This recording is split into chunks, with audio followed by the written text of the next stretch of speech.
So one day I say to Nick, damn you two fuck a lot, and without skipping a beat, I'm not kidding, he didn't get out of his chair, he just turns his head to his right, looks at me deadpan, straight in the eyes, and he's like, that's because she loves my huge cock. Oh my goodness. I thought to myself, wow, cool. I mean, we were 14 or 15 years old. I hadn't personally ventured into calling my penis a cock yet. So, during my teenage years, and quite honestly still to this day, I'm still trying to find my penis with a magnifying glass in front of a concave carnival mirror. But then he also added, without skipping a beat again, we do it a lot because we're still trying to figure out how to do it so it doesn't hurt her. Oh, jeez. I looked down at my crotch, and that was the day I went out and bought a stronger magnifying glass. So true story on how I came to be the MC for tonight's event.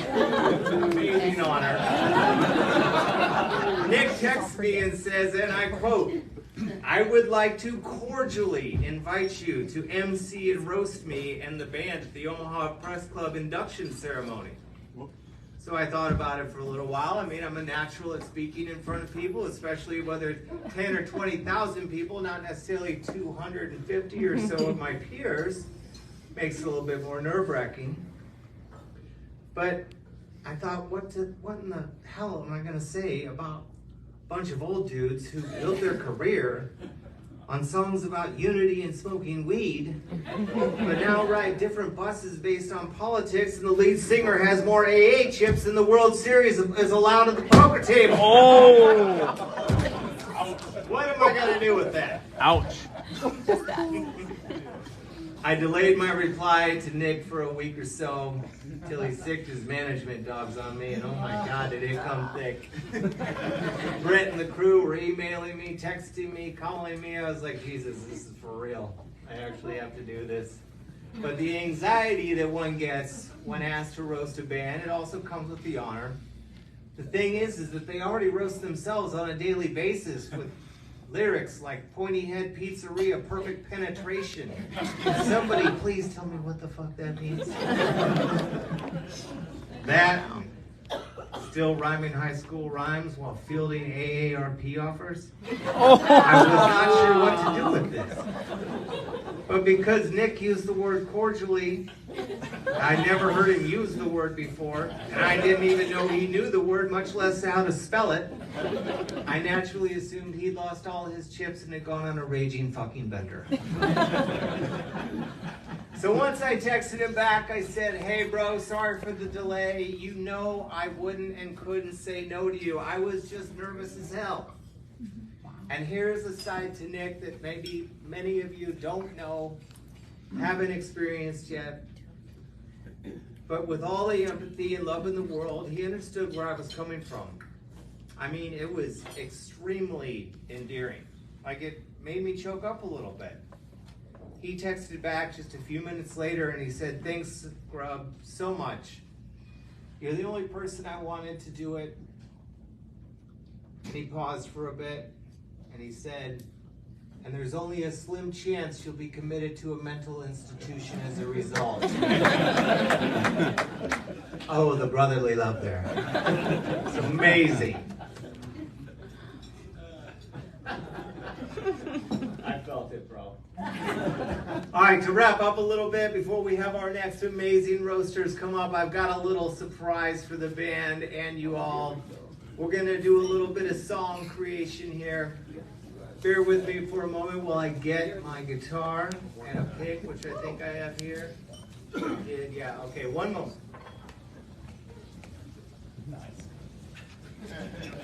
All right, y'all. So this is a little song that I just want to prove to you how easy it is to be cheesy and still sell a million albums, or millions of albums. I've come up with a little ditty of my own called Down. Yeah, believe it or not, it's the same title as their hit song. It goes something like this. Chill! Did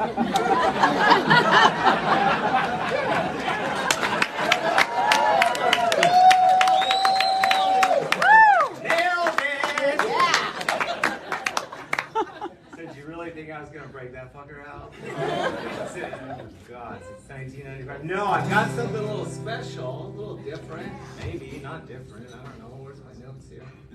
Of course, I put them on top of my lyrics. All right, y'all. You know the drill. Because I've secretly done some shit that the band doesn't know about, so I want you to help me out here. Can you guys hear the guitar enough, not just my voice? Yep.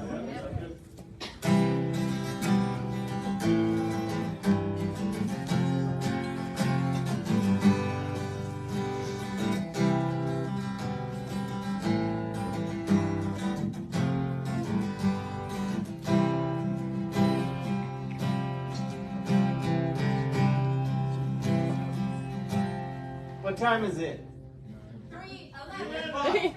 11 works. It's 3:11 on a Thursday. The Superstone crowd shuffled in. There are really old men sitting next to me. Nick, Peanut, Chad, S.A., and Tim.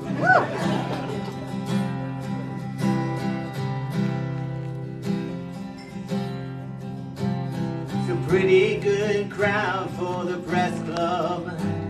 The talent in rock band are here, but the talent is all in the audience, while the band has a struggling career. Oh, down, down, down, diddy down. Fuck the bullshit, it's time to throw down. Down. Join me down, down. Please don't you write yet another song.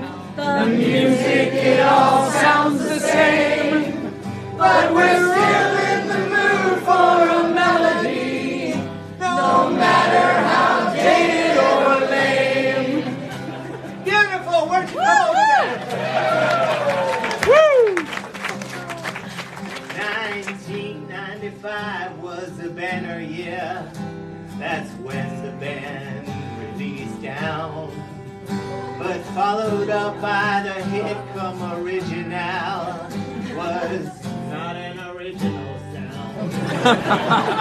Oh, the lead guitarist's eyes, they've been killing me. He's too stoned to recall his name's Tim. And Peanut's bass playing, it once got me laid when a girl asked me if I was him.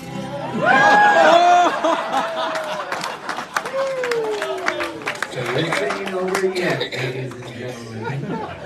I stopped it there. Peanut, told you earlier, this is something I've never told anybody, but now I'm going to tell it to 300 people. After a show, I'm in my early 20s. A groupie comes up to me and says, "Are you Peanut?" I'm like, "Possibly." She's like, "What do you want?" She's like, "Well," you know, I was a little confused at first because, I mean, we don't look anything alike. I mean, if anything, I'm way better looking than you. Missing some hair. But it didn't take too long. I figured out, okay, I know where this is going. Next thing I know, a screw in the back of a porta potty. Yeah, true. Here's the thing, Peanut, I can't imagine what's going through your head right now, but I saved you, bro. I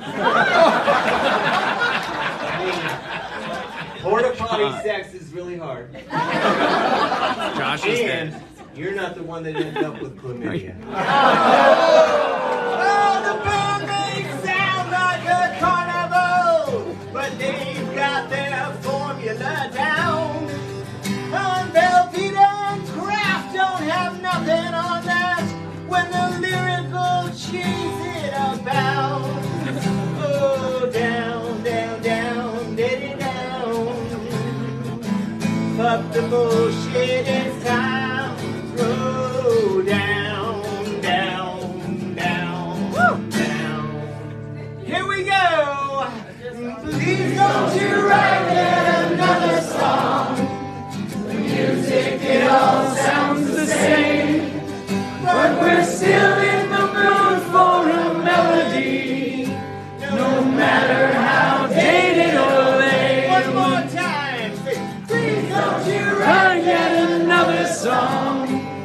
The music, it all sounds the same, but we're still in the mood for a melody, no matter how dated or lame.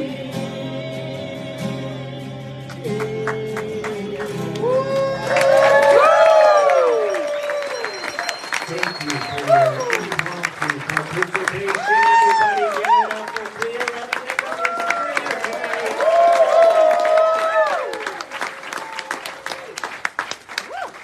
Before I depart, I do just want to say something on a true note that my life would not be the same, and I think most of us in this room, our lives would not be the same without them, what they've done, not just for Omaha, but for us individually.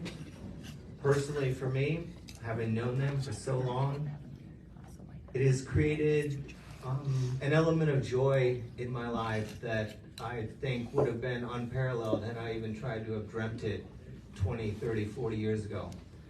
So thank you guys, and I want to just bring up this one last thing that when I say thank you, if you recall when we were younger, cosmic, utopian, thriving mission, and that's what you brought us all on. So thank you very much.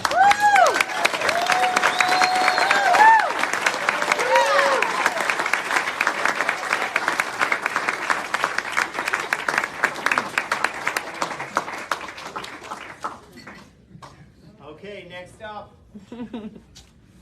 we have, you're next, right? I think so. Okay. I don't want to follow you, man. Let me later. All right, next up, dear friend of the band's, everybody, I've known B-Love now for, God, what, 30 years? We first met out in LA. Yeah, so B-Love's up next. He has the almond flavored special sauce. Everybody bring up, give a warm welcome to B-Love. All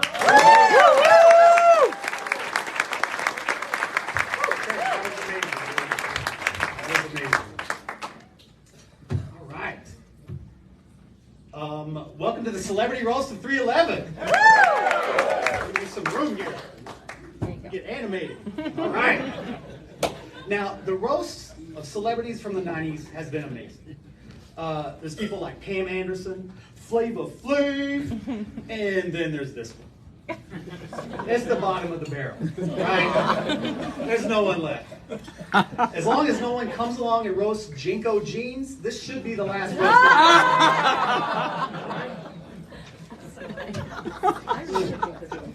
Since 311 couldn't get any real comedians to do this, they have people here like me. But I decided to use this to launch my comedy career. Why not?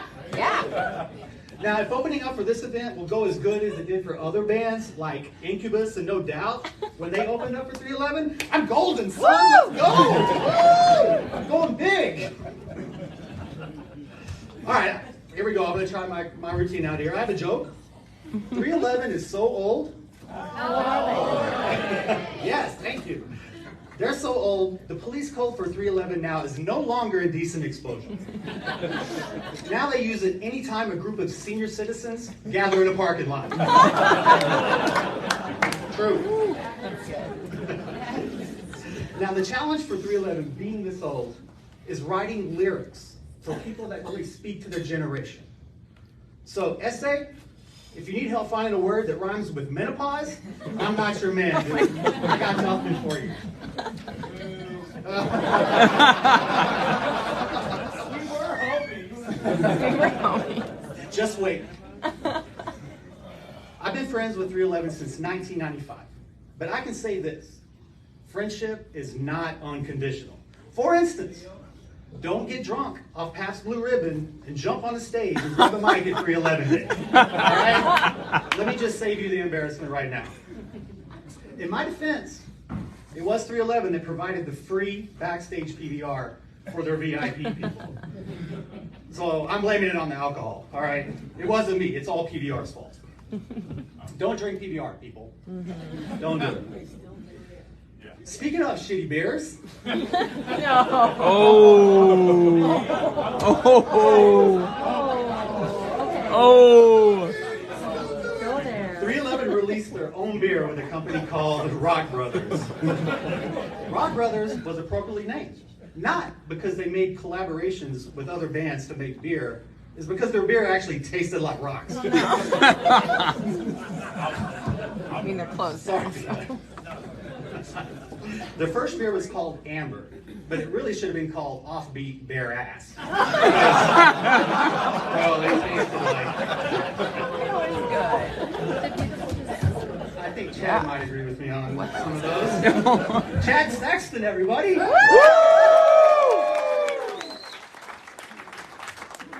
Now, Chad is the small fry of the group. He's a little guy. And remember when Chad had bleached white hair back in the day? Well, I heard this story. The first time he met Shaquille O'Neal, Shaq picked Chad up, stuck him in his ear, and used him as a Q-tip. Oh my God. That's a true story. That happened. I swear to God. Tim Mahoney! Timmy! Tim has a lot of amazing tattoos, but there's just this one that I have to talk about. It's the tattoo of a taco behind his ear. Coincidentally, Yeti, another one of our roasters, has the same tattoo. I gotta ask, man, how high were you guys? I mean, what were you thinking? I have a theory. You lost a bet. You bet, or Chad bet you guys that he could eat more Acosta pizza than you could eat tacos, and you guys lost big time. Woo! Yo, how do you roast Tim? The guy's a freaking sweetheart. I know. Come on here, help me out. What? Aaron Wills! Peanut secretly wants to be a Los Angeles Laker. I know this because he wakes up every morning, he goes and puts on one of his mini Laker outfits, and on occasion he plays basketball. He's got the height, he's got the look, he could have been a Laker. But here's the issue. I've seen him play basketball, and it's not good. Not good at all. In life, Peanut strived to be the greatest greatest bass player of his generation. But in basketball, he strived for mediocrity.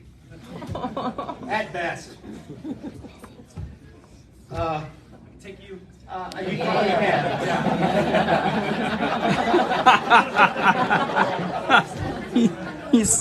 He said I could take you. Well, Peanut, I can speak for all Laker fans out here. Thank you so much for sticking with the bass. The Lakers are bad enough as it is. We don't need your help. Yeah. I can also speak for so many 311 fans when I say this. As much as we love to see you on a court with a basketball in your hand, we really love seeing you on a stage with the bass in your hand. Peanut! Douglas Martinez! Now, if you didn't know this, I used to be a professional rollerblader in the 90s. All right? Okay, stop. Yeah, it was. So this meant I spent a decade of having musty, sweaty, hairy ballsack. It's true. And we didn't shave back then. So you didn't want to be anywhere close to those guys. All right, trust me. So S.A. and I were going to this club one night, and we get to the front door, and the doorman goes, "What's up, S.A.? Come on in." But then he goes, "Hold up, we don't got room for that guy." And S.A. goes in the club and leaves me stranded out there on the side. You remember that? Yo, it happens. It happens. It's okay, S.A. Because later that night when I stayed at your place, I teabagged every piece of couch furniture that you had in your home. I think we're even. We're even now. Nicholas Hetzel! Man, Nick has been my closest friend throughout my tenure as a fan. And Nick exuberates rock stardom. I mean, back in the day, we were hanging out with the likeness of Leo DiCaprio, Justin Timberlake, Adam Sandler, Keanu Reeves. I mean, this guy's the quintessential rock star. I even heard a rumor he dated Venus Williams. Come on! Is that true? No. No comment on that? Oh. Well, there goes my joke about you being the tiny spoon in that scenario.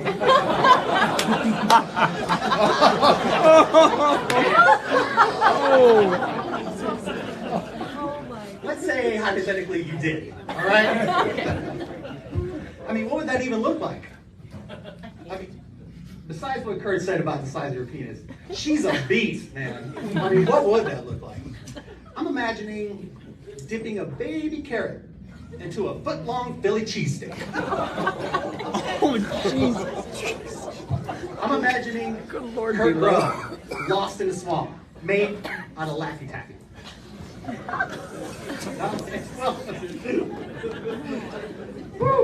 Oh man. The list goes on and on. In addition to being a rock star, Sorry, Nick Lori. also has a fantastic physique. Goodness. I mean, at 50, he graced the pages of People magazine with his toned and tan body glistening in the sun. Abs like they were chiseled out of stone.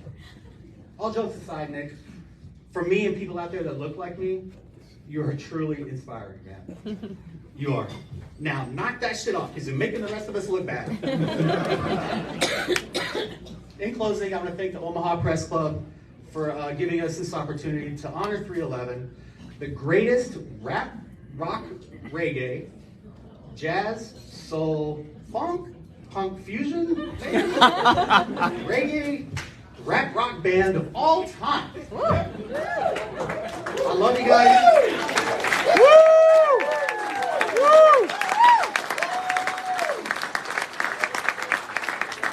I love you guys. Keep living, keep rocking, keep living and rocking. Yeah.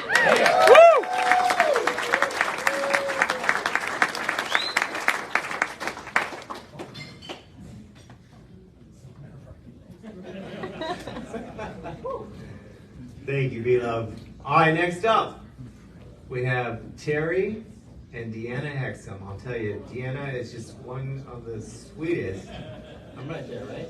Right on the order? Yeah. Yeah. Deanna, you're coming up too? Okay, fantastic. Okay, so if anybody just wants a taste of like what octogenarians could do for the evening, we're gonna get it next. Oh my goodness. That, we're also gonna get a little look-see at what Nick Ruthless. would otherwise look like had he not paid for his hair. Wow. That actually, the suit that he's wearing is actually mine. We're the same size, right? When Kurt asked me to do this, he said, I think you said, a few minutes. What you forgot is that my profession was an educator, and all lectures were 50 minutes. Ready? Woo, we're ready. All about drugs.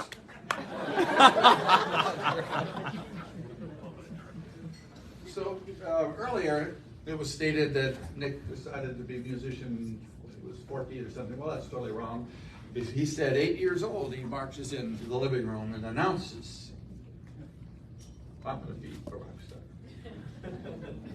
So it started early on. And then, as you know, very talented. A lot of the question that I get most often, I don't know if Deanna gets it or not, is where does he get the talent from? So there are lots of possibilities, but I really think it's from the grandparents, because my mother and her sisters were a great trio in the Lutheran Church. Not so much about the maternal grandmother, but the maternal grandfather was a Baptist minister, and he could hold people right there, just like you do when you're doing your music. So I usually default to the fact that it's the maternal grandfather that is really coming through Nick. And they didn't always get along really well either. I think they were so much alike. It wasn't like awful, but it was, they both held their own ground. It's pretty close, wasn't it? So then, as you heard, he started the band, the Eds, early on. And one of the things that was of interest in there, this Arbor Heights, they were all at Arbor Heights then, except for well, those that was at Brian. But so they had a talent show, but it wasn't those guys. It was Kurt, Dirk, and Ed. Okay, and yeah, right. So that was the early band. So they played over at Arbor Heights for a talent show, and they did a fantastic job of Steppin' Stone. Steppin' Stone by the Monkees is still one of my favorite songs, and I can imagine the band doing it. And that went over, because they were the rock group that was at this talent show, that went over so well, and the band knew it. So they had a backup song. You want to see a portly woman come running off the back room to pull the plug on that next song. That was Miss O'Brien. She was there in seconds. So there's that one. And then the other thing is they used to practice downstairs. And those of you who know the lyrics, you know that pool table basement is part of that. And that's where we still live, in the pool table basement. And one afternoon, I don't know whose idea it was, let's practice in the backyard. Well, you need help from the police, you get it really quick. We have someone playing music in your backyard, because the neighbors all called and the police were there. Just like that. So that's all it takes. So as you all know, then they went to LA. And the thing that I remember most is Nick had enough credits to graduate midway through the year. And we were talking to Mr. Guidance Counselor guy. So he says, well, he's enough credits. Let's let him go and do it. He can graduate mid-year, but he won't make it. Ooh. Boy, you say that to a parent, that'll never, ever leave your mind. And there have been others who have said that. Not many, but some have said it. And I'll never forget it being said to me, and I wonder, what in the hell is wrong with you to even say that to a parent? It's just flat out stupid. No matter what. Absolutely. And along with that, earlier this evening, a young man came up to me and he said, what would you tell your son now if he said he wants to go into music? I said, well, I don't think I'd tell him anything. I said, it's up to him. And particularly if those of you who know it, you just don't deny him what he wants. If he wants it, he thinks it's worth doing and it's reasonable, he will do it. So you just don't tell him that. And that, why would you set up a barrier between yourself and a child saying you shouldn't do that? Well, that just puts more fire in their gut, doesn't it? To do what you probably Yes, it does.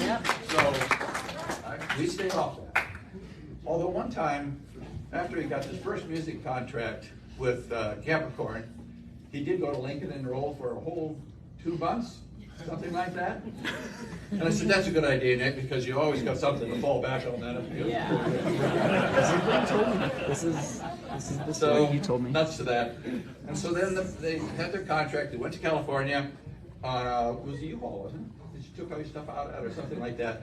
So he's on our way out there, and I said, so when you get out there, I said, how are you going to get around? You won't have a car. Limo. Ooh. So, my failure as a father was to never ingrain in him the love of mowing the lawn. I have a picture of him struggling behind that thing. How much manipulation did I have to do to mow the lawn? A lot. So that's mainly the main thing that I wanted to say, just to point out a couple of those things. Believe me, it takes hard work and a great group of bandmates to make it happen. It's a lot of work. And the other thing is, the liars, the thieves, and the cheats will line up ready to stick their hand in your pocket. You gotta have that sensitivity to know that what they're doing. And I'd like to say one more thing if I can get it out. And Nick honored me by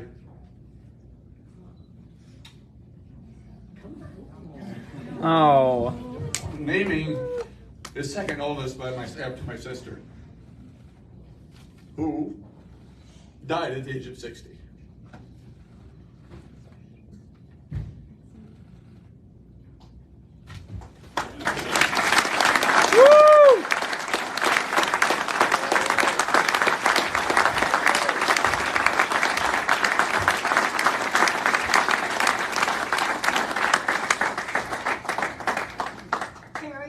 I've always been proud of Nicholas, and I especially had the unique experience of listening to all of their songs because they practiced in our pool table basement.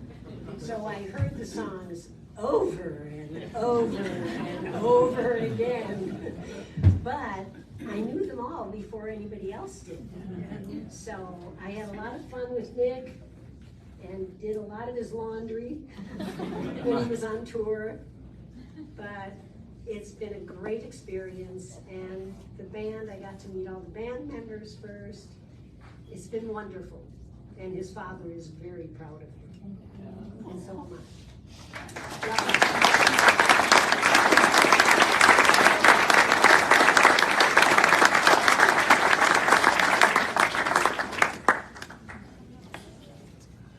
Thank you, Terry and Deanna. That was amazing.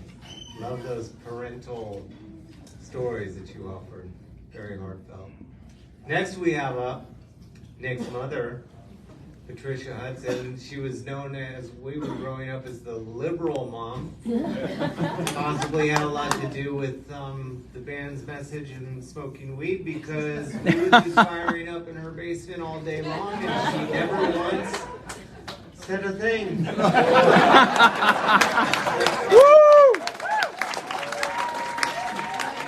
it. I mean, the only concern I have, I guess, is that we were 8 years old. So. Turned out fine.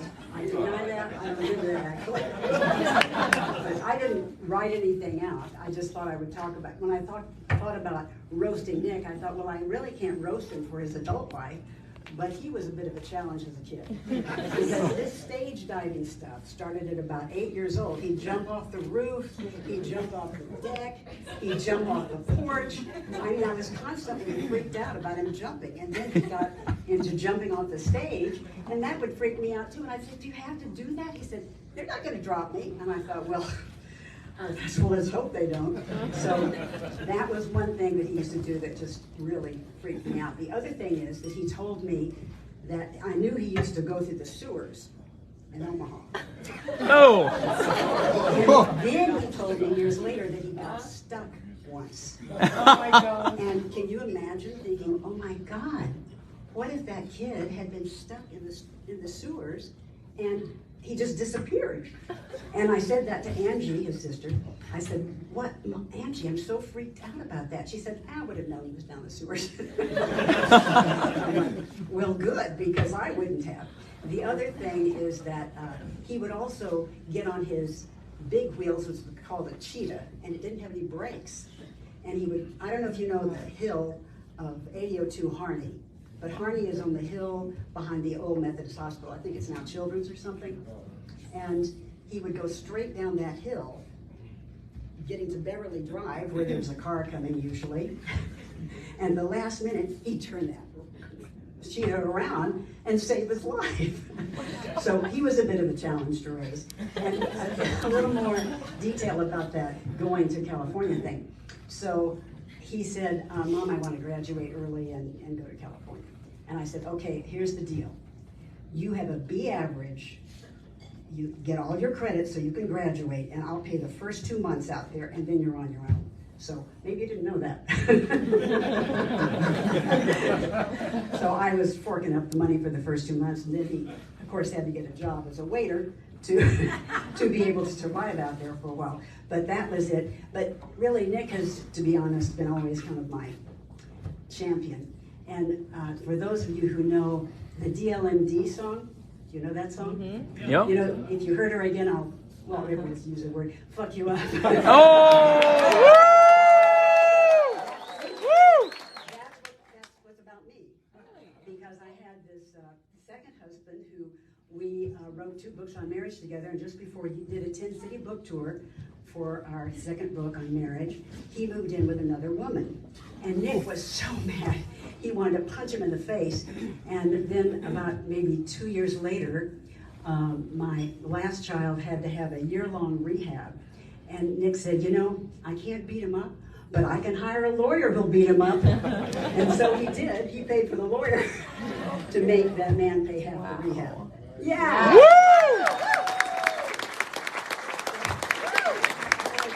Nick's been my champion. I really appreciate it. Love you, darling.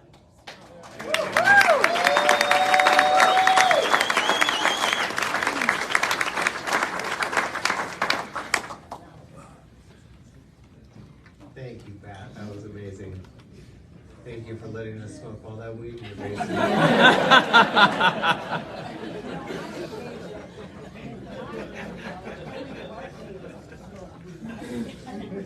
She said she's at the age where only the art majors could smoke weed.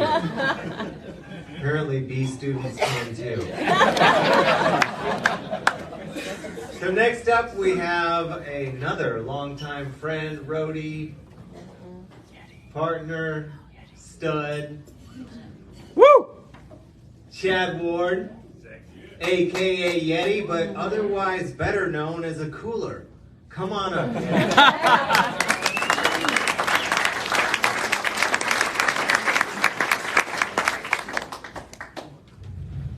Holy shit. I've been nervous as hell for this whole freaking time. Let's go, buddy. Man, look at all of you guys. No Omaha had this many casting extras. It's not always like it was. Man, I got here tonight. I didn't like Nick's mom, I did not write anything down. I'm just gonna kind of wing this as we go. I really love this that they have these on the table. Holy shit, look at that picture. Yeah. It's a good thing Abercrombie and Fitch came back with an old school men's line for you. Jesus. All right, I do got some notes. Do we have 311 fans in the house tonight? Well, then fucking give a shout out to the one they call Yeti! Thank you. Well, as you know, I started my career as being a dirty old roadie, as I call myself a toursaurus at this point. I've been touring for 31 years, and it all started because of these guys. So I owe them everything that ever happened in any career-wise. You know, I'm getting sentimental already. Holy shit! Woo! Drink. By the touch of the skin, the smell of your hair. Man, I feel like I'd give my left arm. But I'm sure you've heard this before. That's a little personal one between me and Nick.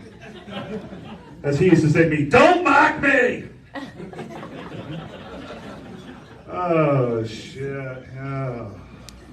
Let me see. I'm shaking. I'm nervous. Well, Nick, as we're talking about you, might as well stay on you for a minute. You know, there's been a lot of talk about lyrics tonight, you know, and holy shit, eat smoked fish. That's my favorite fish. Or was that you? I know where you're going. Hey, Grant. As they said, I know where you're going. The old folks home will be up to pick you up in a little bit. Oh! Oh, my goodness, my goodness, my goodness. You know, Nick, you once said in an interview that you wish you could have your memory erased so you could hear your band for the first time. I'm pretty sure you'd say, "What the fuck was I thinking?" Anywho, so to go back in time, I've known these guys for a very, very, very long time. I've known Tim, I think, I don't know, preschool, kindergarten. Then obviously I went to high school with Chad, Nick as well. You know, then I met Peanut later when the band was already doing their thing. And I had the fortunate of meeting Doug. Whoop. I got to meet Doug on a post outside of a Home Depot looking for work. Oh! Shit. Oh! Wow! Sorry. Let's try it. As we speak about Doug sitting on that post, there's once a story that I'd like to tell about a lonely Latino on a stump. See, on that first tour, you guys, first 311 tour, the only thing we really freaking ever cared about was were we going to make it by the end of the tour of smoking that 6th generation joint? All we cared about. And they're shaking their heads, yep. Now, some of you don't know what a 6th generation joint is. It's where you roll a joint. You smoke that joint. And then you save that roach. You roll another joint. Save that roach. Ooh. And on and on and on. Until you have enough roaches to make one joint. Now you have your 2nd generation joint. Gross. Oh my God. As you Gross. can tell, this is a long process of smoking a lot of weed, which apparently started in your basement. Holy shit. But, so that was our goal. So we were smoking. So we pulled off at this truck stop, I believe, like in San Bernardino somewhere. And we're like, hey, I think it was Tim was like, I'm rolling joints. So we're like, all right, hurry up and get into the store and get what you need. So we run in there, we grab some shit, we get back in the RV. Yeah, we drive off, roll into the sunset, just starting to fucking fire up the weed. Holy shit, where's Doug? Oh no. The one guy who didn't smoke weed. Where was he? So as we strolled about 25 miles back to the truck stop, there was our lonely Latino on a stone. Sitting there so sad. Oh. Hey, Hook, let's move on. Now, if I would have known that we didn't necessarily have to roast you guys, hell, I could sit here and tell you stories longer than their career has lasted. Hey, everybody's going, ooh, it's supposed to be a roast, people. We're not up here sharing our true feelings. Otherwise, I'd be bawling the whole time, and who the hell wants to see that? Oh, Timmy, I've loved you my whole life. Your spirit, you're a good man. Oh, my brother. My brodel. Our brodels, as y'all know. You guys know the lyrics to that song. Where's Tim at? Now, what you guys don't know is Tim once had a professional career in fighting parking meters. I'm sure he lost that. I'm sure your track record probably wasn't very good on that. But as he got older, he became wise. And just like most of us, we quit drinking and we become fathers and have kids. So I love you, and I'm glad that you went that route. Getting sentimental again. Holy shit. I'm just getting older and older and older. Those bags keep getting bigger and bigger and bigger. Oh. Hey, did the airline charge you extra when you go to go? Come on. Not Tim. Take a hell of a Botox model.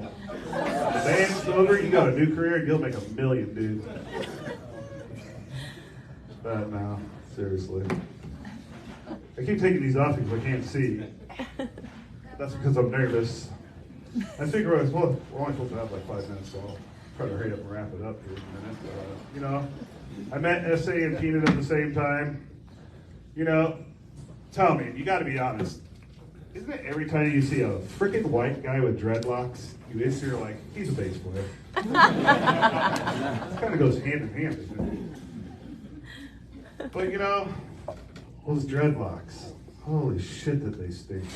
The band can agree with me on that one. Sometimes those dreadlocks got a little stinky. You know, and often those dreadlocks cause, you know, very uneasiness and secondhand embarrassment to everyone around. He finally shaved them off and look at him. What a handsome man. Woo! You know, that well, quick tour story is when we didn't really have any money and before they lived in the high life and everything, we used to play a little Rochambeau, which is rock, paper, scissors, if you guys know what that is. To see the order of the shower rotation of the evening. Oh my God. Yeah, you know, and I know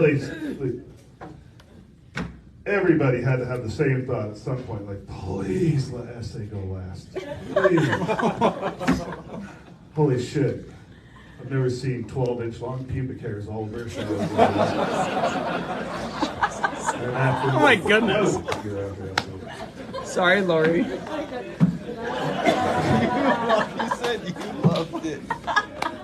But anyway, when I got the call for this, I initially wanted to say no because I'm not really good at making jokes and I'm not good at talking in front of people.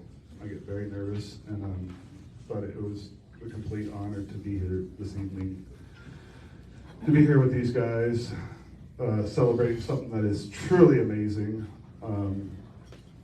And fuck, who would have thought, you know, like all those years back in the RV that we'd be sitting here right now celebrating you guys all these years later, and that you guys would still be a fucking band and be together and be the brothers that you are, or the brodels, we should say. It means so much to me that you'll never know. And I was serious when I said, like, my career, I owe it to them. You know, their gear had burned down in that RV, and they had a show to do the next day or the next day in Omaha, and Tim called me up and told me about it. Or told me I helped get guitar amps and shit, and I was the stage manager of this fucking festival or whatever it was in Omaha at the time. And, well, a week later, I was on the road in an RV with them. And I just love you guys. I hope you know that. No matter how often or not we speak, I love you with all my heart. That's it, folks.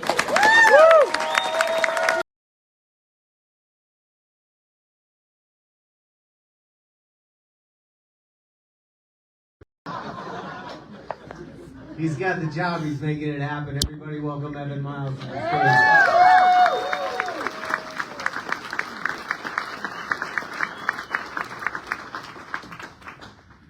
Hey everyone. So a few days ago, I basically got voluntold that I was doing this. We are actively on tour at the moment. You guys made me lose a day off. I'm here with you now. So I've been writing this in various green rooms throughout the country. The band 311 means many things to many people. If one were to Google 311, you would immediately be informed on what to do when faced with downed tree branches in your power line. Every city in America seems to have found this band to be representative of how to reach out for assistance on matters where you really don't care enough for a full response. The fact simply remains that these 5 individuals appear to be undefeated when it comes to filling bottles wherever they may be. Their legion of fans are innumerable and run as deep as any bands as possibly could. I often think of the homely banner on the last 311 cruise referring to them as the Beatles of rap rock. It wasn't vain praise, mind you, like referring to them as the Garth Brooks of ska, or the Beastie Boys of radio jingles, or lower yet, the Elvis of spam emails. Nope, 311 fans have these 5 at the top of their lists, and they have every reason to do so. In 1992, the band, after innumerable setbacks and struggles, set out to make their debut album, generously titling it Music. This seemingly nondescript naming likely resulted from the fact that they didn't have their current teleprompter set up to suggest something better.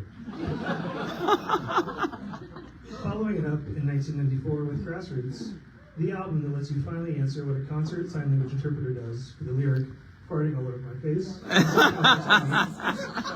The band enthusiastically re-enlisted the help of a record producer with verifiable mental illness to hone the project and make their dreams come true. A blueprint they would carry forward in a tour band hiring process. In 1995, they released their 3rd self-titled album, referred to as 311, or the Blue Album, or the one with the aliens on it.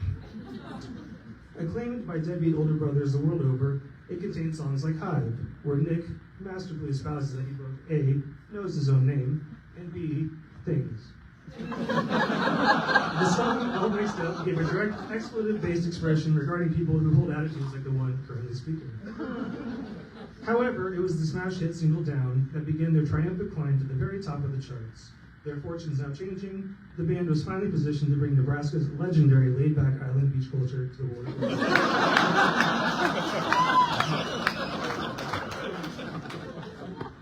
In 1997, the group released their infamously long-playing 21-song album titled Transistor, surreptitiously providing inspiration for the plot of the 2008 Jim Carrey movie Yes Man, by proceeding to say yes to every sound, snippet, voicemail, and idea they generated, not realizing that their studio tape machines had an erase feature built into them.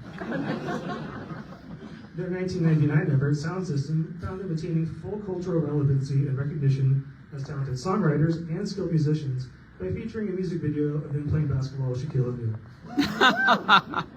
2001's From Chaos came on the scene by including the best non-Coldplay smash hit regarding a lazy comparison to someone in the color yellow. To summarize 311's discography and career on a high note, from this point on the band never released another album. Oh! Boo! 5 years later, they opened a new chapter in their career. A new chapter started by a new hire. Someone uniquely unable to hack it at a college where their dad was the only gamer. Myself. Woo! Evan! In the midst of the staffing crisis, the group laid out the lofty requirements for the new assistant. This person should have both a pulse and be in direct relation to a band member. The very definition of equity and intrepidness. With the pinnacle finally realized, we come to this very day, in this very room where I now run my mouth with reckless abandon. Nicholas Lofton-Hexum, smarter than you look. Every night you enthusiastically ask crowds of bands, is everybody happy? Wisely never facing the crew. Oh! Woo! Timothy Mahoney, you have the distinct honor of being the second most viewed naked male body in my life besides my own. All of which was witnessed exclusive by surprise. Douglas Vincent Martinez, aka Uncle, aka the only goddamn reason I have been fired multiple times over. It's very hard to confer you. Or Lori. I have seen you wear socks or sandals. A simple of a name, but I digress. Chad Timothy Ronald Sexton. Woo! Aaron Charles Wills, aka Peanut. I believe in you. I know the guys promised you early on that they'd give you another string, making you a guitarist. But until that day comes, sweet gaming laptop.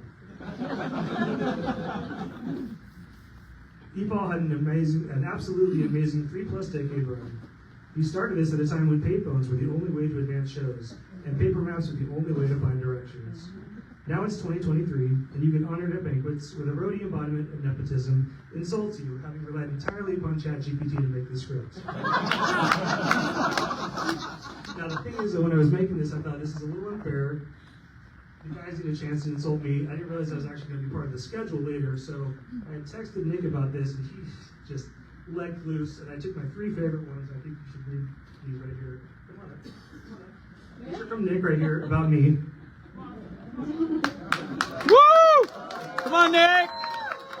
I was astounded. They got pretty deep, and yeah, right from him.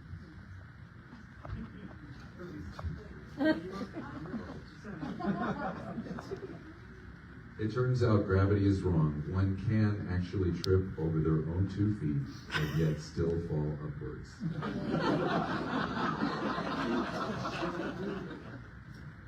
You used to wear a white shirt, next you wore dark shorts, and now you insult us publicly. What's your next major contribution to this organization? Oh! You've given it a go as a tour assistant, a videographer, an editor, stream engineer, and accountant. Is there anything you can't do?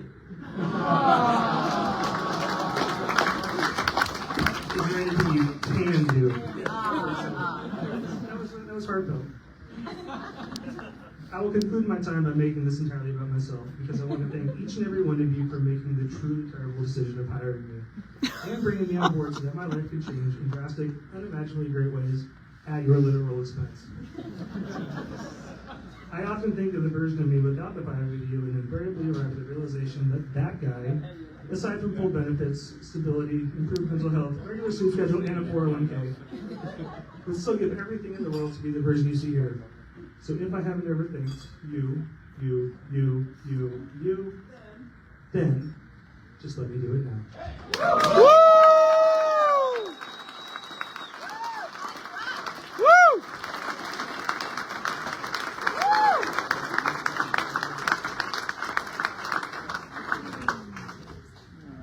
I think they're going to unveil the picture now, right? Okay. What you been waiting for? Woo! All right. We're going to do this. We have Nick and the whole animals come up or just a couple of them? I'm gonna, Lori, I'm gonna kneel down, but I'm gonna kneel down in front of you. You're fine.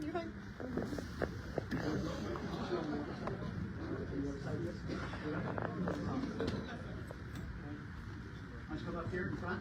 You gotta come in front. You gotta come in front so we can see So you can see it. Get over here like that. There you go. There you go. Spread out with Oh. Sorry, Nick, I'm right in the way. Hey, Tim, I'm in the way. I'm sorry. 3, 2, 1.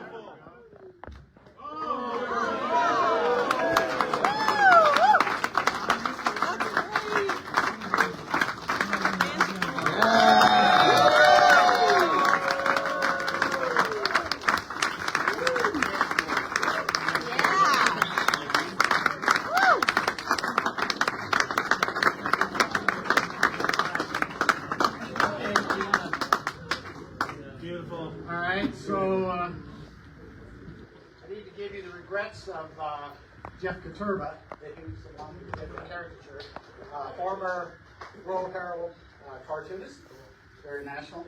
So he sends his regrets, but he's a big fan of 311. He's in France this week participating in a cartoon exhibit. So he says he had a lot of fun drawing the guys. I mean, look at that great hair. I remember when I used to have hair. Hey, that works for me too.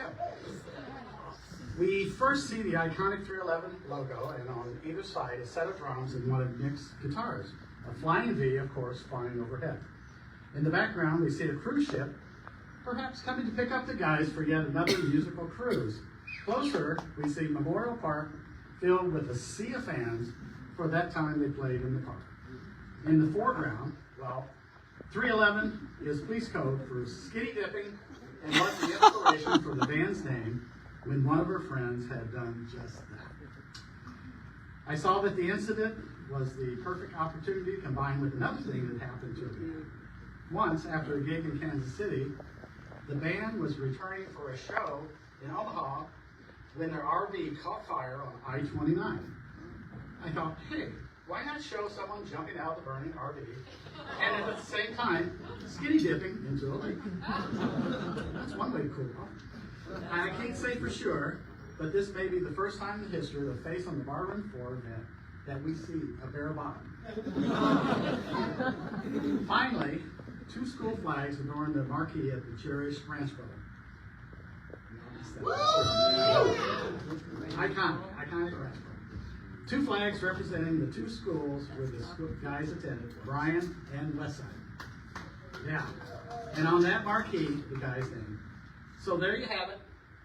Like a caricature for 311, the first band to ever be honored with the Face on the Floor. Congrats. Woo! Woo! Woo!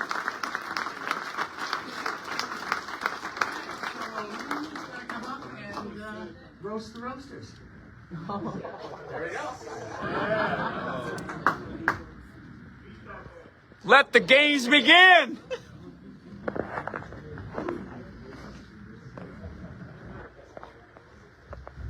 I'm going to keep it positive. Thank you guys so much for coming, first of all, to the 311 fans that have made it here. This is just a really heartwarming, beautiful thing for us.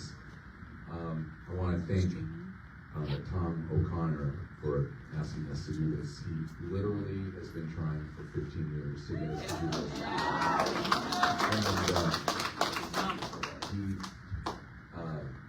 And for the longest time, we're like, I don't know, I don't really want to get roasted. Like, I'm not sure about that. But then this last time that he asked, he said, you know, we're getting older now. We're not going to be here that much longer.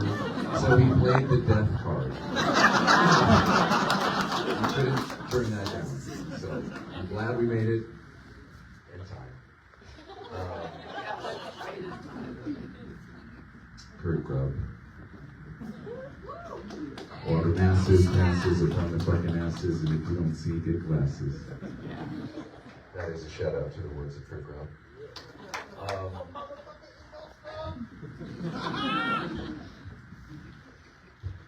Kurt has been my best pal for so long, since Swanson Elementary. I don't know if we had kindergarten together, we definitely had first grade together. And you know, he was part of my very first rock performance, the aforementioned talent show. We tried to do an encore, got the plug pulled, but Grub and I got into so much trouble, by which I mean we got away with so much stuff. And then, you know, I'm not going to try and, you know, meet your burns, because those were excellent burns. But I am going to leave you with a visual of Kurt. He's a very skinny man. And, you know, I used to have a place in the Florida Keys, and we would go down there and just, B-Love came down there, the band came down there, and we would just go crazy. It was Margaritaville, and we would just drink. And so one morning, I come upstairs, and there's Kurt Grubb on this little stool, completely naked, hunched over a guitar, and he looked like a grasshopper. It was like all knees and elbows, sunburned skin, and I was like, what are you doing? I'm writing a tune, man. So that's a visual that has always stayed with me, that I can't unsee. But thank you for agreeing to be the MC. Like I said, you were the first and only choice. B-Love. I met B-Love when he was a pro inline skater. That's a thing. That's not a joke. And he did a interviewed me for a skate magazine, and he was like so nervous, and he was like, I really need to tell you something. You know, I heard Pantera. I thought I loved Pantera until I heard 311 and realized it was 311 that I loved. I was like, had to get it off his chest. Then a year or two later, we all went to Hawaii. This was like 95. We had a couple shows, the Big Melee show, Wu-Tang Clan, Incubus, and but as soon as we got to Hawaii, we went straight out to the club, and there was a band playing, and we were just so excited to be on vacation and wasted, and we're like, we told the band that was playing, like, we want to play a song on your instruments. And the lead singer was like, do you want to play with us? And we're like, no, we want to play on your instruments. And they're like, okay, great, let's play our instruments. And then, so we played a song, played a couple songs, maybe Down or something. And B-Love, in rare inebriated form, comes out, and he grabs the mic, and he's like, he was doing this droning, I don't know what he was going for, until our manager, Adam, came and took the mic away. So just let them finish the song. And the next day, B-Love was so like depressed. He was like, I had my chance to do 311. Yeah. But you're here with us now. Our friendship will always endure. Dad,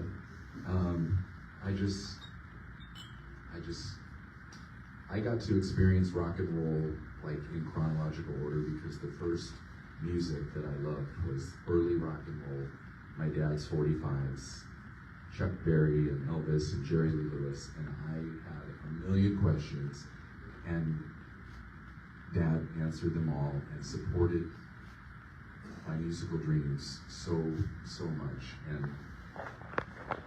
And then Mom's musical taste of like the Beatles and Ray Charles and 60s music, and it was a very musically rich household, and they really taught me to believe I could do anything that I wanted. And that maybe maybe a little too much, the aforementioned ego, because I was like, I can do anything I want. My parents have like, but they really, it was just such a wonderful environment. And I must have been extremely persistent because I did talk my mom into smoking pot with me on my 17th birthday. Woo!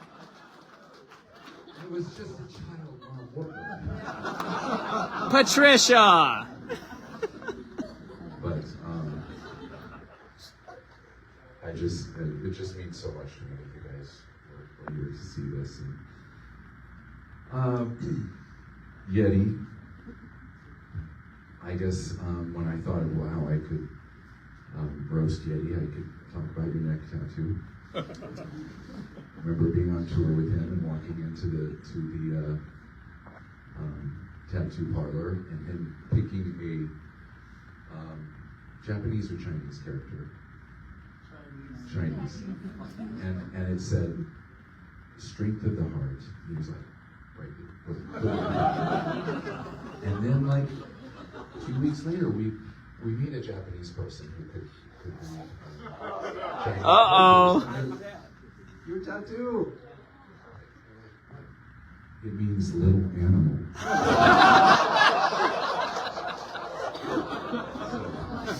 Always have a buddy to verify. But anyway, Yeti, you've been a wonderful long-time friend, and I remember calling you, saying, so have you thought about what we talked about? Want to go on tour? And he's like, I've thought of nothing else. And now you are with us. For Evan Miles' retort, it's going to be a visual that pretty much speaks for itself. Here he is with cornrows. Some delightful cultural appropriation. He looks like a 14-year-old girl with a little mustache. Oh. Like, you got the job. So this was a really cool thing. This really means a lot that we got to do this, and I just want to say that I feel so blessed that I have met such four such amazing, honest, trustworthy pals to make 311 with, and I'm just really grateful to all the family, my bandmates, and all the fans here. Thank you so much for tonight. Appreciate it. Woo!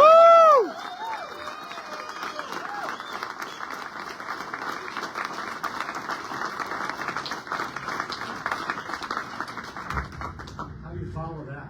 Yeah. I'll wrap this up really quick. I'd like to say some thanks to some folks here tonight. Special thanks to Jeff Katurba who left World Herald to become our creative face on the 4 artists. He did an excellent job. I would be remiss to mention the work of the Face on the 4 committee. They make the Face on the 4 events possible. I'd like to thank you for your time and dedication to these events.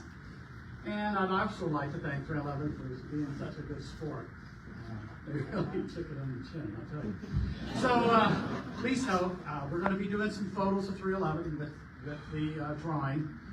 And so please give us some space to let us do that, because we need these for our paper and for our records. So once we get those photos and come up and chat, then we're going to move them to the fireplace where they'll sign the drawing. And then we're going to put them in the door. And once we do that, you can walk out. So.